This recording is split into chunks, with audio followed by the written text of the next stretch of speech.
Hello friends, welcome to South Indian bites. இன்றைக்கி நம்ம பார்க்க போகிறது ஒரு இன்ஸ்டன்ட் பாட் ரெசிபி. இதை கிட்ஸ் ரெசிபி, பேச்சுலர்ஸ் ரெசிபின்னு எப்படி வேணால் சொல்லலாம். பொதுவாக வேலைக்கு போகிற லேடிஸ் அவங்க பிஸி ஷெடியூல்லையும் அவங்க ஃபேமிலிக்கு ஹெல்த்தியான ஒரு சாப்பாடை கொடுக்கணும்னு ஆசைப்படுவாங்க.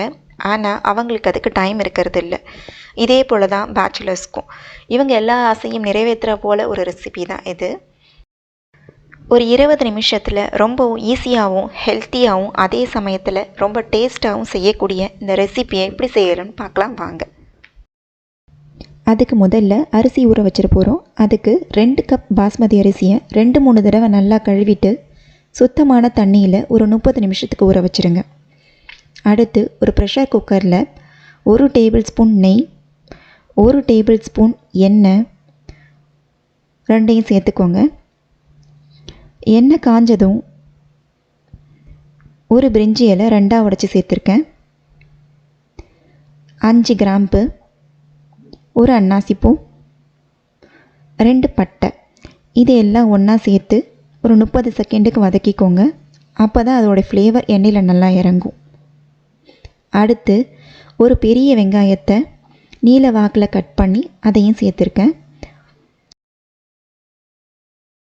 வெங்காயம் சீக்கிரமாக வதங்கிறதுக்கு கொஞ்சமாக உப்பு சேர்த்துக்கோங்க. கூடவே 5 பச்சை மிளகாய் சேர்த்து நல்லா வதக்கிக்கோங்க. வெங்காயம் லைட்டாக பொன்னிறமாகிற வரைக்கும் வதக்கினா போதும்.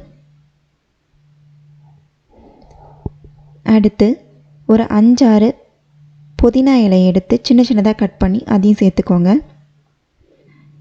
கூடவே கொஞ்சம் கொத்தமல்லி இலை,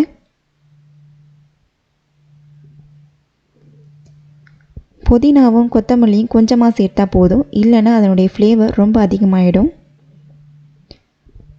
2 கப் பாஸ்மதி அரிசிக்கு 1.5 கப் அளவுக்கு ஊற வச்ச பச்சை பட்டாணி சேர்த்துருக்கேன். இது நான் 8 மணி நேரம் ஊற வச்ச பச்சை பட்டாணி. 8 மணி நேரம் ஊற வச்ச பட்டாணியிலேருந்து 1.25 கப்லேருந்து 1.5 கப் வரைக்கும் உங்கள் விருப்பத்துக்கு ஏற்ற போல் பட்டாணி சேர்த்துக்கலாம். 1 கப் பாஸ்மதி அரிசிக்கு 1.5 கப் அளவுக்கு தண்ணி எடுத்துக்கணும். இப்போ நான் 2 கப் அரிசி எடுத்துக்கிறதுனால 3 கப் தண்ணி ஊற்றிருக்கேன். கூடவே தேவையான அளவுக்கு உப்பு சேர்த்து அந்த தண்ணி நல்லா கொதிக்கிற வரைக்கும் வெயிட் பண்ணணும். தண்ணி நல்லா கொதித்த பிறகு நம்ம ஊற வச்ச பாஸ்மதி அரிசியை தண்ணியை வடிகட்டிட்டு இதில் சேர்த்துக்கலாம்.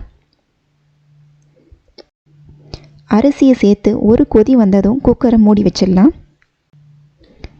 மீடியம் ஃப்ளேமில் ஒரு விசில் வர வரைக்கும் இதை வேக விடுங்க. ஒரு விசில் வந்ததும் அடுப்பு ஆஃப் பண்ணிவிட்டு ப்ரெஷர் அடங்கினதும் நம்ம ஓப்பன் பண்ணி பார்ப்போம். பாருங்கள், அரிசி நல்லா வெந்திருக்கு. ஒரு மெலிசான கரண்டியை வச்சு ஓரங்கள்லேருந்து சாதத்தை மெதுவாக கிளறி விடுங்க. அப்போ தான் அரிசி உடையாமல் இருக்கும். சாதம் நல்லா பொல பொலன்னு உடையாமல் சாஃப்டாக வெந்து வந்திருக்கு. அவ்வளோதாங்க, நம்ம பீஸ் புலாவ் பட்டாணி சாதம் அருமையாக ரெடி ஆயிடுச்சு. இதுக்கு பொருத்தமாக வெங்காய பச்சடி, தால் அல்லது ஏதாவது ஒரு குருமா தொட்டுட்டு சாப்பிட்டிங்கன்னா சூப்பராக இருக்கும்.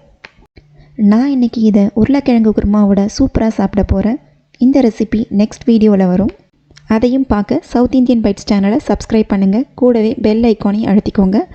இந்த வீடியோஸ் பற்றின கருத்துக்களை கமெண்ட்ஸில் சொல்லுங்கள். நன்றி.